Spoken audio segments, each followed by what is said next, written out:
आज तारीख हो गई है 13 नवंबर। बीपीएससी का जो प्री है वो होना है हमारा 13 दिसंबर। और अभी छात्रों के सामने ऐसी असमंजस की स्थिति बनी हुई है, अभी तक हमें ये नहीं पता है कि आयोग नॉर्मलाइजेशन करेगा या नहीं करेगा। जहां पहले आयोग का कहना ये था कि 7 लाख तक अगर फॉर्म भरे जाएंगे, उससे कम फॉर्म रहेंगे, हम एक दिन में एग्ज़ाम करवाने में समर्थ हैं। ठीक है, इस तरीके की चीज़ें निकल के आ रही। पर अब जबकि फॉर्म उस नंबर तक पहुंचे ही नहीं है, काफ़ी कम फॉर्म भरे गए हैं, लगभग 5 लाख के आसपास फॉर्म भरे गए हैं, तब भी आयोग बैक चैनल से ये कोशिश कर रहा है कि नॉर्मलाइजेशन को करवा दिया जाए। अब देखिए नॉर्मलाइजेशन के साथ समस्याएं क्या हैं, उसका क्यों आयोग करवाना चाहता है वो तो चलिए अलग चीज़ है, समस्याएं क्या हैं वो सब आपको पता ही है। पर अभी जो सबसे प्रॉब्लम वाली चीज़ है ना कि छात्रों को ये नहीं समझ आ रहा है कि वो पढ़ें क्या, करें क्या। क्योंकि जब सीधी सी बात है, देखिए 150 क्वेश्चन जब बनाने होते हैं तो वो 150 क्वेश्चंस के लिए आयोग क्या करेगा, जिससे भी क्वेश्चंस बनवाएगा वो प्रीवियस ईयर क्वेश्चन पेपर्स को देखेंगे, उन क्वेश्चंस को देखेंगे, जो भी उस क्वेश्चन के एरियाज होंगे उन्हीं एरियाज से नए क्वेश्चंस को बनाया जाएगा। पर जब ज़्यादा तादाद में क्वेश्चंस को बनाया जाएगा तब वो जो एरियाज होंगे वो कहीं ना कहीं बढ़ेंगे। मान लीजिए पहले अगर 50 टॉपिक से बनाए जा रहे थे क्वेश्चन, तो अब वो 100 टॉपिक से, 150 टॉपिक से, 200 टॉपिक से क्वेश्चंस बनाए जाएंगे। तो ओवरऑल क्या हुआ कि जो ये अब इतना थोड़ा सा समय बचा है, इसमें छात्रों के सामने समस्या ये है कि ज़्यादा से ज़्यादा उनको अब टॉपिक कवर करने पड़ेंगे। वो सिलेबस में कुछ भी ऐसा समझ के नहीं छोड़ सकते हैं कि ये इंपॉर्टेंट है और ये इंपॉर्टेंट नहीं है, ये एग्ज़ाम में आ सकता है और ये एग्ज़ाम में आने की प्रोबेबिलिटी कम है।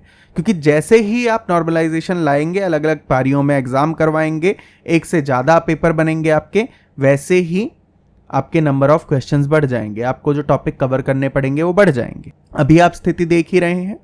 मुझे क्या लगता है कि बीपीएससी अभी आराम से बैठा हुआ है, वेट एंड वॉच की स्थिति में है। वो देखना चाहता है कि यूपी पीसीएस क्या निर्णय लेता है। वहाँ पे छात्र अभी जुटे हुए हैं, नॉर्मलाइजेशन का पूर्णतः विरोध कर रहे हैं।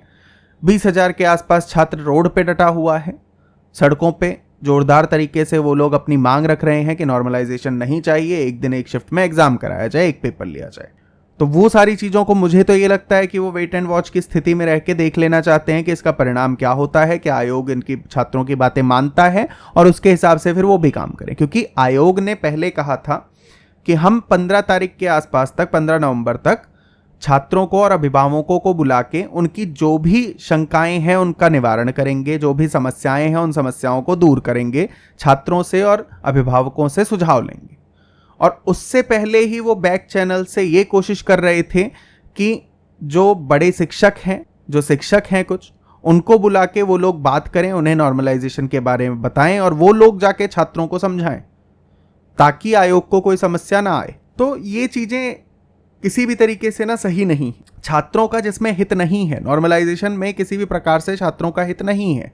और इतने बड़े एग्ज़ाम में, ये कोई रेलवे एसएससी का एग्ज़ाम नहीं है जिसमें छात्रों को इस तरीके से नॉर्मलाइजेशन करवा दिया जाए। आप नॉर्मलाइजेशन करना चाहते हो तो यहाँ पे इन चीज़ों का ध्यान देना चाहिए। आयोग को चाहिए वो क्लियर करे अपनी स्थिति।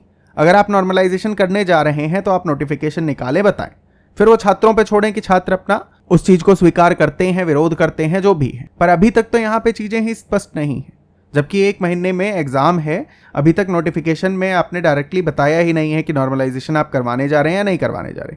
कोर्ट का फैसला आया था, सुप्रीम कोर्ट का, उसके बाद भी अभी तक कुछ चीज़ सामने निकल के नहीं आई है।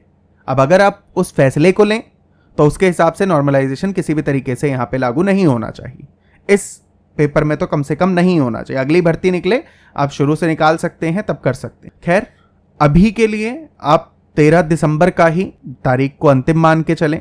आगे एग्जाम होगा नहीं होगा, नॉर्मलाइजेशन होगा नहीं होगा, जो भी चीज़ें हैं, जो अपडेट आएगा उस तरीके से रिएक्ट करेंगे, उस तरीके से चीज़ों को करेंगे। पर अपना विरोध अवश्य प्रकट करते रहें।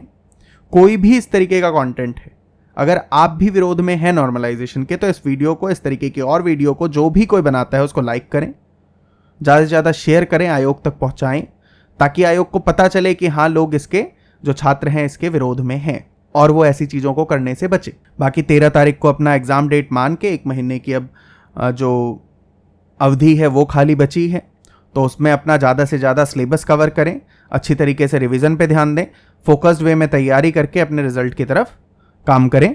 बाकी जो भी चीज़ें होंगी उस पर जैसे अभी जैसा आता है अपडेट करेंगे आपको।